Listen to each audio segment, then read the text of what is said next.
ফুটো, এ কি রে ফুটো, এসব আমি কি শুনছি?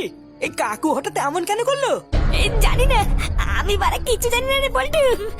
হঠাৎ করে কিভাবে যে কি হয়ে গেল আমি তো বারা কিছুই বুঝতে পারছি না। আমার খুব ভয় লাগছে জানিস না পল্টু, বাবার কিছু হয়ে গেলে কি হবে? তুই একদম চিন্তা করিস না ফুটো, কাকুর কিচ্ছু হবে না, আমরা আছি তো। হ্যাঁ ল্যাংচা ঠিকই বলেছে, তুই একদম চিন্তা করবি না, কাকুর কিচ্ছু হবে না। কিন্তু কাকু যখন এত বড় একটা সিদ্ধান্ত নিল তখন তোরা ছিলিস কোথায়? তোরা কি কিছু বুঝতে পারিসনি নাকি? না রে, আমরা কেউই কিছু বুঝতে পারিনি। আমি তো সবে রাতের খাবার খেয়ে ঘরে শুতে গেছিলাম, আর তখনই ফাটা প্রথম থেকেই চিৎকার করে উঠেছে। ডাক্তার কি বললো? ডাক্তার কাকুকে দেখেছে? ভয়ের কিছু নেই তো? ডাক্তার কিছু বলছে না, শুধু বলছে জ্ঞান না ফেরা পর্যন্ত কিছু বলা যাবে না। এই কাকিমা কোথায়? এই কাকিমার তোর বউ কি আসেনি নাকি? হ্যাঁ এসেছে, ডাক্তার কি যেন একটা কারণে ভিতরে ডাকলো, তাই ভিতরে গেছে। আপনাদেরকে এই ঘরে থাকার অনুমতি আমি দিচ্ছি, কিন্তু কোন রকমের কোনোভাবেই কিন্তু কোনো শব্দ আপনারা করবেন না। ওনার এখন টোটালি রেস্টের প্রয়োজন, তাই উনি এখন যেমন ঘুমাচ্ছে তেমনই ঘুমাক। আপনি কি বুঝলেন ডাক্তার বাবু, ওনার কিছু হবে না তো? দেখুন, ওনার যা অবস্থা তা আপনাদের ফালতু সান্ত্বনা দিয়ে তো আর আমাদের লাভ নেই। আর আপনারা ওনাকে যে অবস্থায় হাসপাতালে এনেছিলেন সে অবস্থায় তো উনি খুব একটা ভালো ছিলেন না, তাই ওনার জ্ঞান না ফেরা পর্যন্ত আমরা ঠিক বলতে পারবো না। আর আমাদের পক্ষে যতটা করা সম্ভব আমরা চেষ্টা করেছি, এবার বাকিটা আপনারা ভগবানের উপরে ছেড়ে দিন।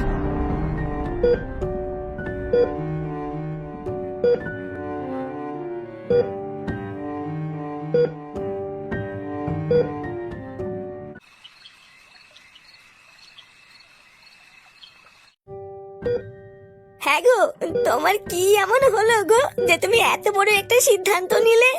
আমরা তোমাকে কি এমন কষ্ট দিয়েছি যে সেই কষ্ট তুমি সহ্য না করতে পেরে এরকম করলে? আমি যদি আগে বুঝতে পারতাম যে তোমার মনে এত কষ্ট, আমি তোমাকে এমনটা কোনোদিনই করতে দিতাম না। কি গো, তুমি চুপচাপ শুয়ে আছো কেন? তোমার কিছু হলে আমাদের কি হবে বলো তো? আমি তো তোমার বউ হই, বলো। কোনো কিছুতে তোমার এত কষ্ট হলে তুমি আমাকে একটু বলবে তো, তা না তুমি নিজের মনে সব রেখে দিলে। আমি জানি তুমি আমার উপরে রাগ করি এরকম করেছো, সব দোষ আমার, আমি বুঝে গেছি। আজকে আমার জন্যই তোমার এই অবস্থা। গিন্নি, কান্না করো না, বুঝলা? হ্যাঁ গো, তুমি ঠিক আছো তো? আমি তোমাকে বলেছিলাম, তোমার মনে আছে গিন্নি? এই মদের জন্য আমি বেঁচে আছি। যেই দিনকে আর মদ খাবো না সেই দিনকে আমি দেখবে পাখার সাথে ঝুলে আছি। সারা জীবন লড়াই করতে করতে আজ আমি ক্লান্ত গিন্নি। এবার আমি একটু ঘুমাতে চাই, বুঝলা? শান্তির ঘুম ঘুমাতে চাই।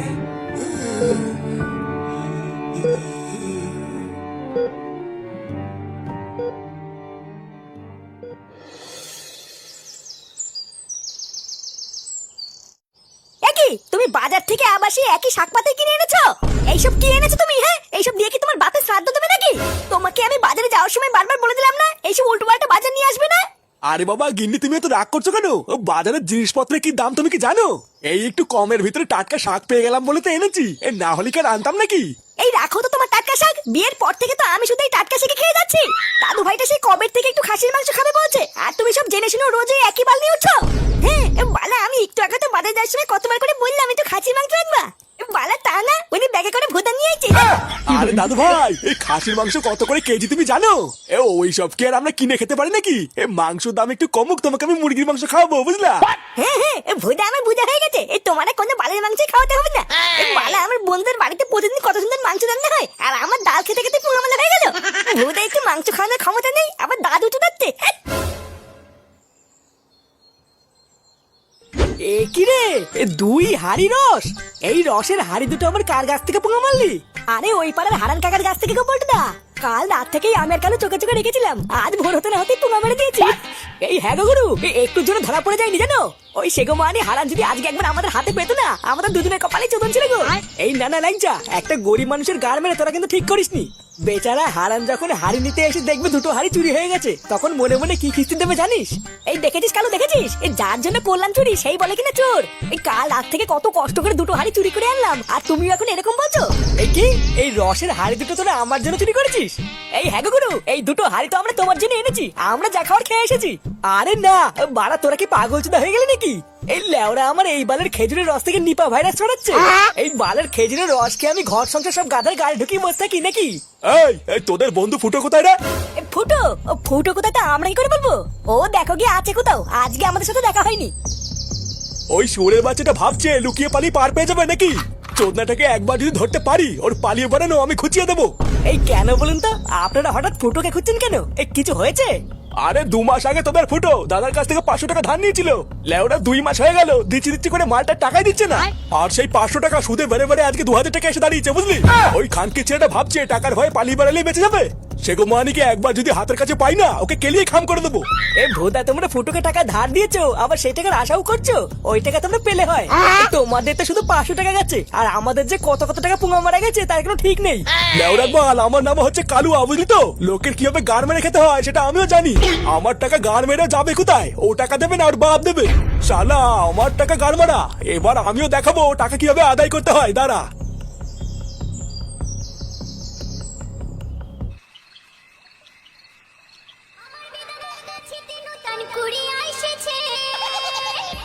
তার উপরে চ্যাংড়া ছোড়ার নজর পড়েছে,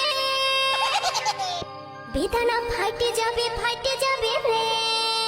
এই বাবা, ও বাবা, সিপাই কি হয়েছে রে বাড়া?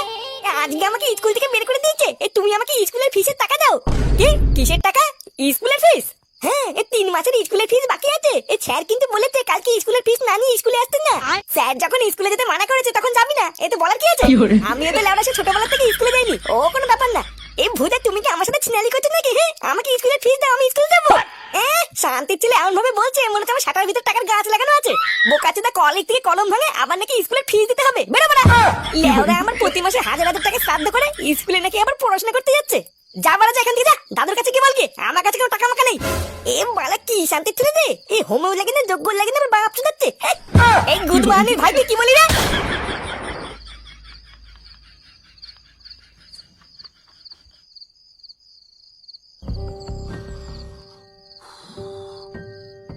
দাদু ভাইটা সেই কবের থেকে একটু খাসির মাংস খাবে বলছে, আর তুমি সব জেনে শুনে রোজ ওই একই বানিয়ে উঠছো। এই বালা আমার বন্ধুদের বাড়িতে প্রতিদিন কত সুন্দর মাংস রান্না হয়, আর আমার ডাল খেতে খেতে পুরো মনে হয়ে গেল। কালকে তো মায়না পাবো, মায়নাটা হাতে পেলে দাদু ভাইকে একটু খাসির মাংস কিনে খাওয়াতে হবে। দাদু, ও দাদু। হ্যাঁ বলো দাদু ভাই। এই বালা তোমরা কি চাও একটু খুলে বলো তো, আমি কি স্কুলে পড়বো নাকি পড়বো না? এ মা, এই কেন? এই স্কুলে না পড়ার আবার কি হয়েছে? এই কিছু হয়েছে নাকি? এই বালা কিছু হয়েছে মানে? আমার স্কুলে 3 মাসের ফিস বাকি আছে। এই কালকে থেকে স্যার আমাকে স্কুলে যেতে মানা করেছে। চুদ না, আমি তো বাবাকে গিয়ে বললাম স্কুলের ফিসের টাকা দাও, আর বাবা বললো যে স্কুলে পড়তে হবে না। 3 মাসের স্কুলের ফিসের টাকা বাকি আছে? এ তো অনেক টাকা।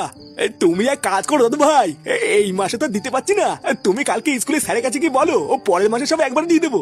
হ্যাঁ, এই বালা পরের মাস করতে করতে 3 মাস হয়ে গেছে। আমি ভুদা কালকে থেকে স্কুলে যাবো না। সাদা চুদ না, বালের স্যার শুধু সবার সামনে আমাকে বলে টাকা দে। এ ভুদা আমাকে কেন মান সম্মান দেয় নাকি?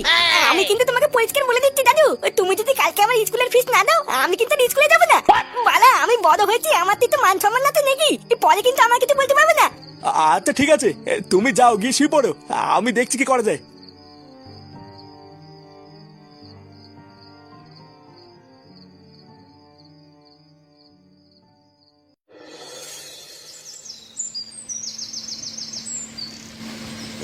করিম চাচা, এই তো আমার খাতায় পরিষ্কার লেখা আছে এই মাসে তুমি 3 দিন কাজে আসুনি, তাই তোমার কাজের টাকা কাটা হয়েছে।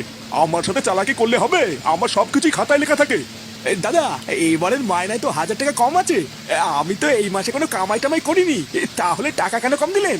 কেন কম পেয়েছো ভালো করে ভাবো, দেখবো সব মনে পড়বে। এই মাসের শুরুতেই নাতির শরীর খারাপের নাম করে যে 1000 টাকা নিয়েছিলে সেটাই কেটে নিয়েছি। না না দাদা, এই মাসে কেটে না বুঝলা, এই মাসে আমার টাকার খুবই দরকার। এই মাসে তুমি পুরো টাকাটা দিয়ে দাও, সামনের মাসে তুমি কেটে নিও, আমি আর কোনো কথা বলবো না। আচ্ছা নান্টু, তুমি নিজেকে কি মনে করে বলো তো, তোমার কথায় কি আমি কারখানা চালাবো নাকি? এইভাবে যদি আমি তোমাদের কথা শুনে কারখানা চালাই তাহলে তো 2 দিন পর আমাকে বাটি নিয়ে রাস্তায় বসতে হবে। এই মাসের পুরো মাইনেটা আমি না পেলে খুব বিপদে পড়ে যাবো দাদা, আর নাতির স্কুলের ফিস দিতে হবে। অন্য কোনো মাস হলে আমি তোমাকে এইভাবে বলতাম না দাদা। আসলে বুঝতেই তো পারছো বাড়িতে আমি একা ইনকাম করি তো, তাই পুরো সংসারের দায়িত্বটাই আমার উপরে। নান্টুদা, বাড়িতে তুমি একা কেন ইনকাম করো? তোমার বউকেও তো দেখেছি সেটা ভাঙা দেখতে। তা তোমার সংসারে যখন এতই অভাব তখন তোমার বউটাকেও তো একটা ব্যবসায় খাটাতে পারো নাকি? ব্যবসায় খাটাবো মানে খানকি ছেলে তুই কি বলতে চাইছিস না? আরে অত রেগে যাচ্ছ কেন? বউ ব্যবসায় নামলে দেখবো আর কোনো অভাব থাকবে না। এই শালা খানকির বাচ্চা তুই কি বললে? হ্যাঁ ঠিকই তো বলেছে। সত্যি কথা সবসময় খারাপই লাগে, তাই বেশি গলা না বাজিয়ে যাও এখান থেকে যাও। এমনিতেই ভিখারির দশা, তার উপরে আবার গলার আওয়াজ দেখাচ্ছে।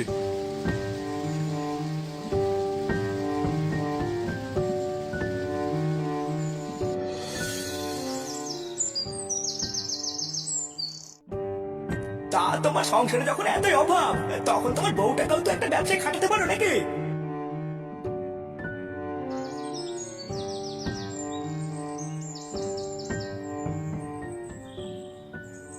এই কি রে, বাপ ছেলে মিলে ভালোই তো ধান্দা খুলেছিস। ধান্দা খুলেছি মানে তোমরা কারা? আরে এই বুড়ো পাটা বলে কি ছেলে আমাদের গাড় মেরে লুকিয়ে বেড়াচ্ছে, আর বাপ বলে কিনা আমরা কারা। শালা ঢ্যামনা চুদা, তোর ছেলে আমাদের কাছ থেকে টাকা ধার নিয়ে এখন লুকিয়ে বেড়াচ্ছে। আজ তুই আমাদের টাকা দিয়ে তারপরে যাবি। এই কি আমি টাকা দেবো কেন? আমি টাকা দেবো কেন? আমি কি টাকা নিয়েছি নাকি? চোদনা যে তোদের কাছ থেকে টাকা নিয়েছিল তাকে কি ধর কি যা, আমার কাছে কোনো টাকা মাকা নেই। বোকা চুদা, 2 মাস ধরে তো ছেলেকে পাগলা কুত্তার মতো খুঁজে বেড়াচ্ছি, তো ছেলেকে তো পাইনি।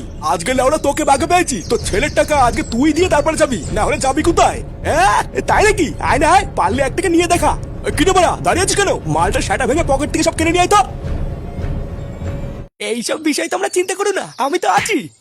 ওটা নানটুদা না?